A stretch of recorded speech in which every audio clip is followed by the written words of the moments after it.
آینه نگاه کردن کیف نداره. مدرسه به اجازه نمیگیره انضباطمون رو کم میکنه.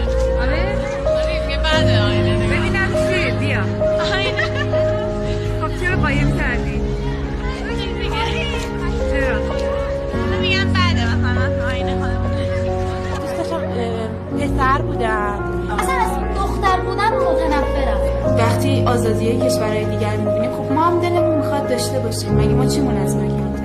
محدودیت‌هایی که برای ما قائل شدن بعد از یه زمانی داره مثل انقلاب‌های دیگه خودش نشون میده. خب این جامعه وقتی انقدر محدود میکنن انقدر آدمو محدود میکنن مجبور شه چیزی که داره گرایش بده کنه گرایش بده کنه. چون واقعا جامعه رو انقدر محدود فشرده کردن این جامعه رو که آدم اصلا توش داره خفه میشه. یعنی واقعا هیچ کاری نمیتونه بکنه. انگار توی آدم‌ها رو توی زندون کردن. واقعا این کاری کردن در حق همه. اینقدر ناخون بلند میشه میگن برو پایین ناخونتو بگیر بعد بیا بالا. ابراهیمو برداشت. آقا این بود چیه بعد یه هفته واسه همین یعنی همه چی اینا بر ما تعیین می‌کنن. مثلا اینجا میایم اینجور حجاب داشته باشیم، اینجوری لباس بپوشیم، این یونیفرم